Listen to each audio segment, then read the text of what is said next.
The year was 1881, and the silence on Arthur Blackwood's ranch wasn't just an absence of sound.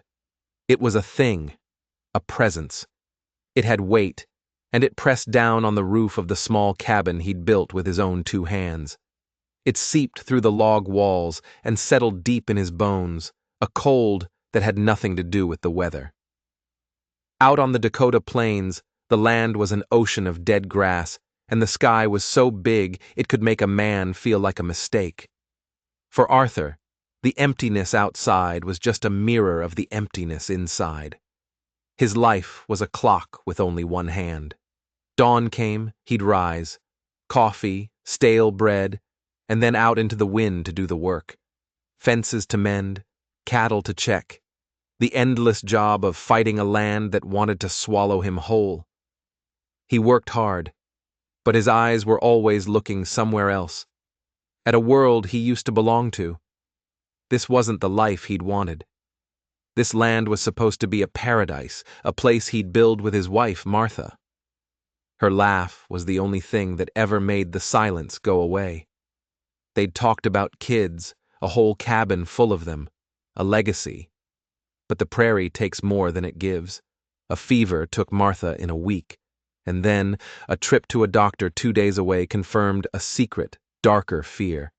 The problem wasn't the land, it wasn't Martha, it was him. The seed was barren, he was a dead end, a story with no final chapter, so he built a wall around his heart and disappeared inside it. One afternoon, the sky went from blue to bruised. The wind started to scream. A blue norther was coming, the kind of storm that could kill a man before he even knew he was cold. Arthur was far from home, checking on a calf, when the ice began to hit his face like tiny needles. He turned his horse for the cabin, for the fire, for the familiar quiet, and that's when he saw it. Through the curtain of sleet, there was a smudge of color against the gray, something that didn't belong. His first thought was a wolf. He reached for his rifle, but as he got closer, the shape became clearer. It wasn't an animal, it was a person. A bundle of rags collapsed in the snow. He swung off his horse, the wind trying to rip his coat from his back. It was a girl, a native girl, no older than 16. She was rail-thin, her deerskin dress torn, her feet raw and bloody inside her moccasins. She was either unconscious or dead. Arthur just stood there. The storm howled. Every instinct he had screamed at him to get back on his horse, to ride away. This wasn't his problem. He had enough ghosts of his own. To interfere was to invite trouble he couldn't possibly handle. But then he saw a lock of her black hair, stuck to her cheek with ice, and it looked just like Martha's. The wall around his heart didn't just crack, it shattered. He couldn't leave her. That would mean the man Martha married was truly gone forever. With a groan, he lifted her. She weighed nothing, like a bird. He wrestled her onto his horse, holding her against his chest to shield her from the wind, and began the long, slow ride home. He had just brought a lit fuse into his house. He just didn't know how short it was. The warmth of the cabin was like stepping into another world. He laid her on his cot. Her eyes snapped open, wide with animal terror. She tried to scramble away, but she was too weak. "Easy now," he said, his voice a rusty hinge. He backed away, giving her space. He built up the fire until it roared, casting shadows that danced like devils on the walls. He ladled some thin broth into a bowl. It wasn't much, but it was hot. He approached her slowly, like she was a cornered wolf, and held out the bowl. She stared at the broth, then at him. Her eyes were full of a suspicion so deep it felt ancient. He placed the bowl on a crate next to the bed and retreated to his chair across the room. He wouldn't force her. He would wait. For an hour, the only sounds were the fire and the wind. Then finally, her hunger won. With trembling hands, she drank the broth. But she never took her eyes off him. Not once. She was waiting for the trick, for the blow to fall. When she finished, she curled up under the blanket he'd given her and was asleep in minutes. Arthur didn't sleep. He sat in his chair, rifle across his lap, watching her breathe. The silence of his home was gone. It was filled with the sound of another life. And he knew, with a certainty that froze his blood, that by bringing her here, he had trespassed. Her people would come looking. And when they found him, there would be a reckoning. The storm passed before dawn. The world outside was silent, clean, and coated in a brittle shell of ice. He did his chores like a machine, his mind stuck on the girl in his cabin. When he got back, she was awake, sitting up, watching the door. The fear was still in her eyes, but there was something else now, too. Curiosity. He made coffee, cut some bread. He set a piece and a mug on the crate for her. He ate his own breakfast, with his back mostly to her, trying to seem small, non-threatening. He heard a small sound and glanced over his shoulder. She was eating, tearing off tiny pieces, chewing them slowly, watching him. Later, he knew he had to see to her feet. He brought a basin of warm water, clean rags, and salve. When she saw him coming, she flinched and pulled her feet under the blanket. He stopped, held up his empty hands. He pointed at his own boots, then at her hidden feet, then at the basin. She hesitated. Then slowly, she slid her feet out. They were a wreck, swollen, blistered, bloody. He worked gently, cleaning away the grime. She bit her lip to keep from crying out, but she didn't pull away. It was the first time he'd touched another person with kindness in years. When he was done, he wrapped her feet in clean cloth. He did it all without looking her in the eye, feeling a strange, unfamiliar heat on his neck. The rest of the day was a tense watch. She stayed on the cot. He stayed on his side of the room. But he could feel her eyes on him, always watching. Late in the afternoon, while he was fixing a strap of leather, he noticed her gaze had shifted. She was staring at the mantelpiece, at the only picture he owned, a small, faded photograph of Martha. He stopped working. She looked from the photo to him, a question in her eyes. He gave a tiny, stiff nod, and in that one silent moment, something passed between them. A little bit of the wall came down. He saw a young woman, not a threat. And maybe, just maybe, she saw a man who understood what it meant to lose everything. But what he didn't know was that they weren't alone. Someone else was watching too. From the ridgeline, a mile away. A pair of eyes, cold and sharp, had been fixed on his cabin since the storm broke. The stranger he brought in wasn't just lost. She was hunted. The next morning started like every other. Until it didn't. Arthur stepped outside into the cold, clean air and felt it first. A vibration. A low, steady rhythm coming up from the frozen ground, through the soles of his boots. It was a sound you feel before you hear. He froze. He scanned the horizon, and then he saw them. They came over the eastern ridge like a nightmare. A line of warriors on horseback, so wide it stretched from one end of the valley to the other. Not a small band, an army. He counted to 100 and then lost track. 200, maybe more. They were armed with rifles that glinted in the morning sun, and they moved with a slow, terrible purpose, a wave of judgment rolling straight for his tiny home. Fear, colder than any blizzard, stabbed Arthur in the gut. This was it. The reckoning. He could run inside, bar the door, make a stand with his one rifle against 200. It was suicide. They'd just burn him out. Just as he thought of the door, it swung open behind him. The girl stood there. She took in the scene with one look, the approaching warriors, the lone man standing in their path. He expected her to run to them, to point at him, the white man who took her, the enemy. She didn't. Instead, she walked right out of the cabin, wrapped in his wool blanket, and stood beside him. No, not beside him.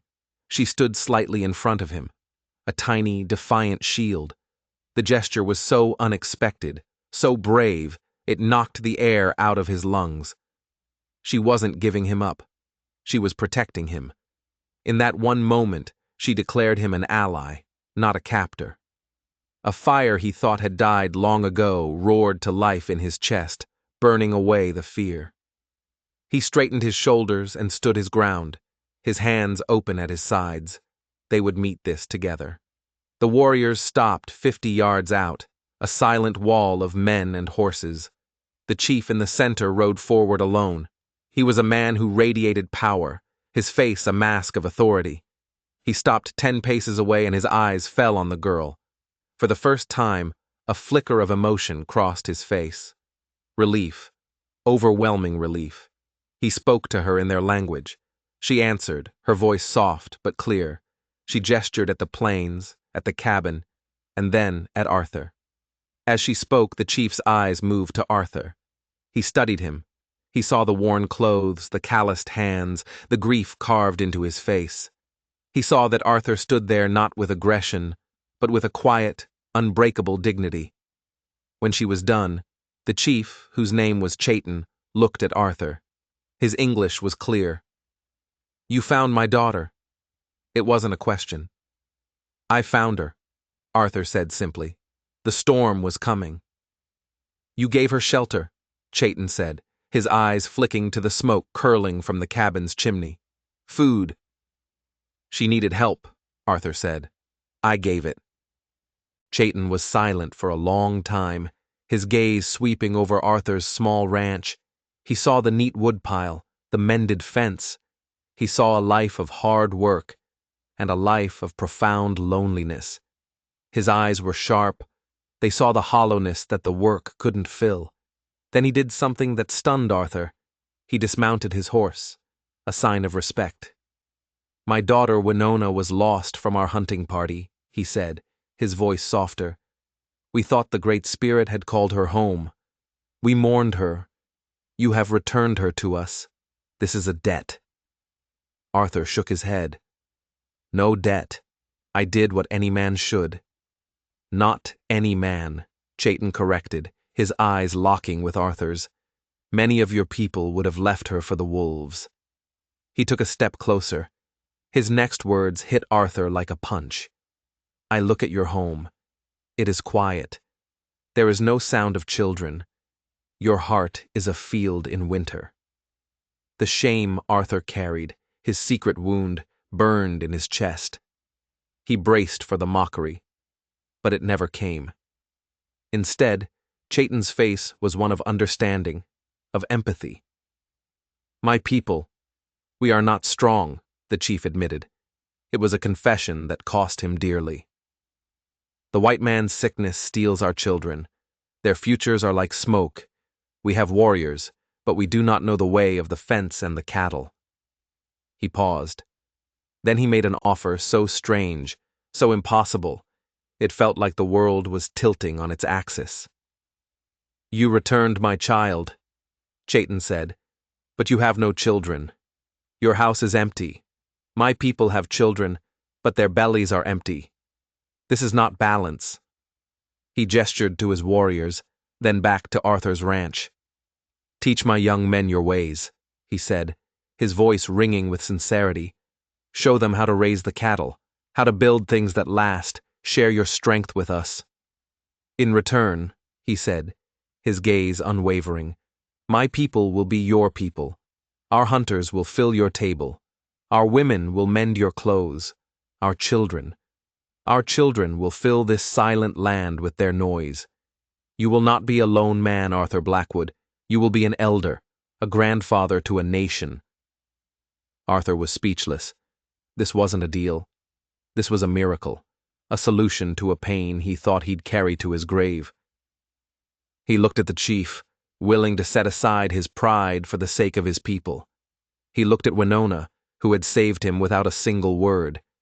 He looked at the 200 warriors whose faces were no longer hostile, but filled with a fragile, desperate hope. The crushing weight of his uselessness, of his solitary future, began to lift. For the first time in years, a smile touched Arthur's lips. It felt rusty, foreign, but it was real. He looked at Chief Chaitin and gave one decisive nod. "I will," he said. And just like that, the silence was broken. But Arthur had no idea that the real storm wasn't the one that had passed. It was the one that was just beginning. The man Winona had been running from was still out there, and he wasn't going to let his prize go that easily. The first days of the new arrangement were tense. A handful of teenage boys arrived at the ranch.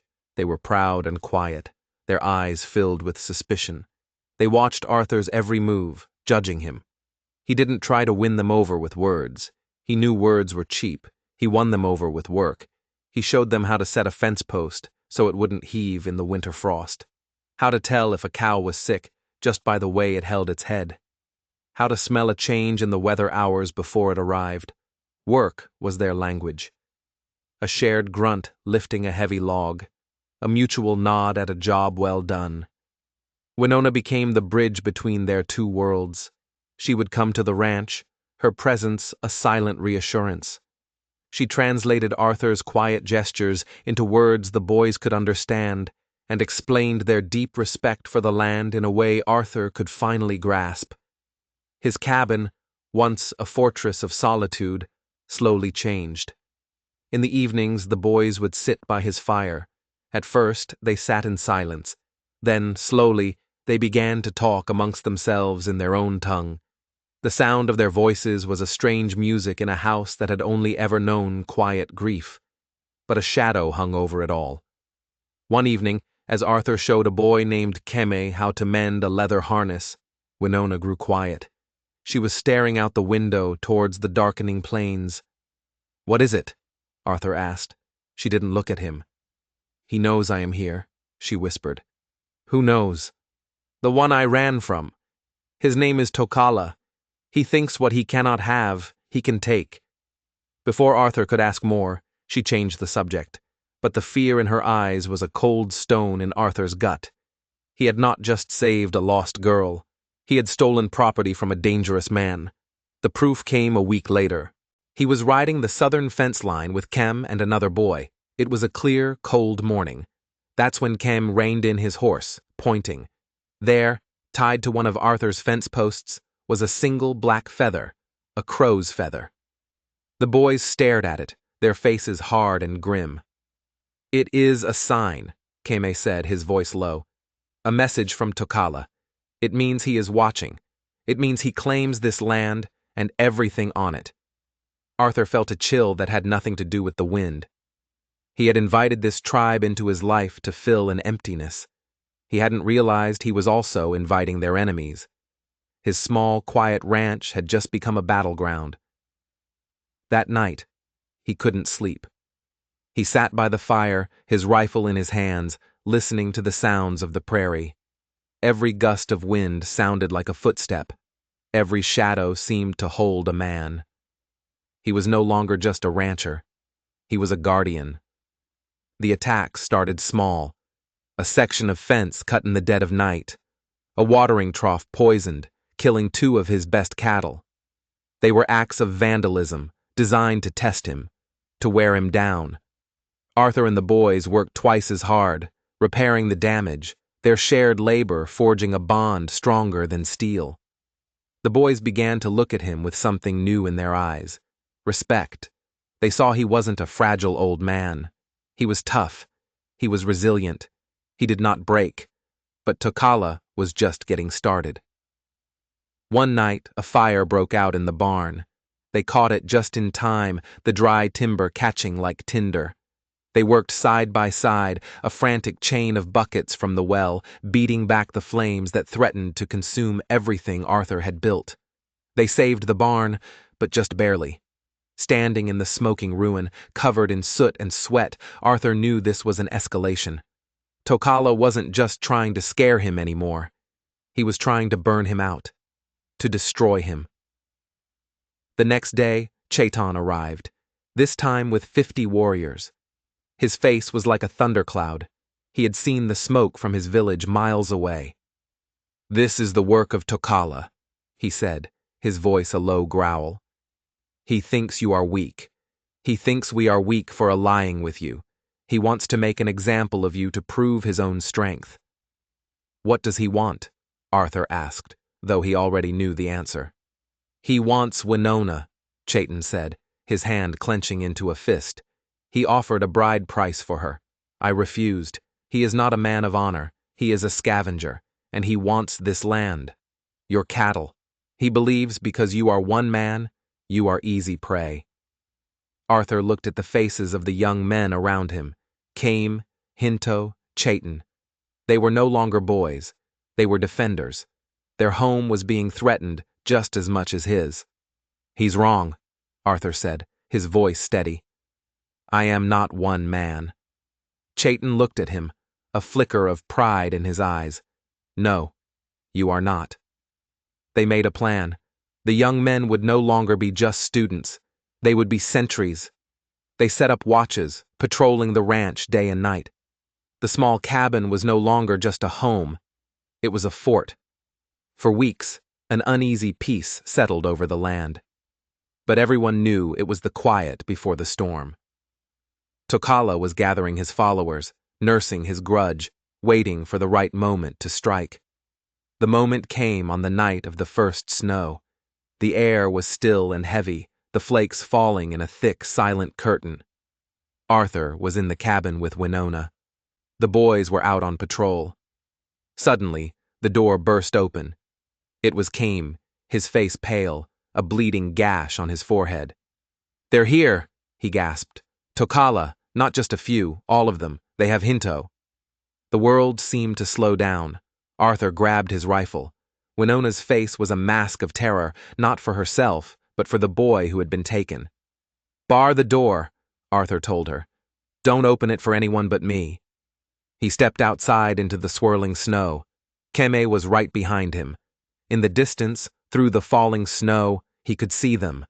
A ring of torches, circling the cabin like fiery wolves. In the center of the ring, a man on a dark horse held up a torch. It was Tokala. He was bigger than Arthur imagined, a man built of pure muscle and menace. And beside his horse, two of his warriors held a struggling Hinto, a knife to his throat. White Bull! Tokala's voice boomed across the snow-covered ground. You have something that belongs to me, the girl. Send her out, and the boy lives. Arthur's heart hammered against his ribs. This was the choice, the one he had been dreading since the day he found Winona in the snow. Give her up, and save the boy who had become like a son to him, or protect her and condemn Hinto to death. He looked at Keme, whose eyes were pleading. He thought of the boy, Hinto, so young and so brave. He looked back at the cabin where the girl who had brought life back into his silent world was hiding. Tokala laughed, a cruel, ugly sound.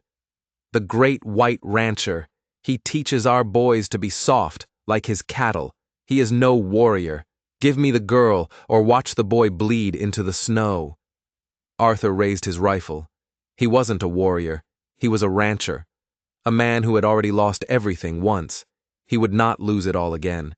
He took a slow, steady breath, the cold air burning his lungs. He centered the rifle sight, not on Tokala, but on the torch in his hand. It was a long shot, in a snowstorm, in the dark. It was an impossible shot. He squeezed the trigger. The rifle bucked against his shoulder. The crack of the shot echoed in the silent night. For a split second, nothing happened. Then the torch in Tokala's hand exploded in a shower of sparks and went out, plunging them into darkness. In the confusion, chaos erupted. The warriors holding Hinto loosened their grip for just a second. It was all the boy needed. He broke free, diving into the snow and scrambling towards the cabin. Get him! Tokala roared, but another sound cut through the night, a war cry. From the ridges all around them, figures rose up from the snow. It was Chayton, and all his warriors.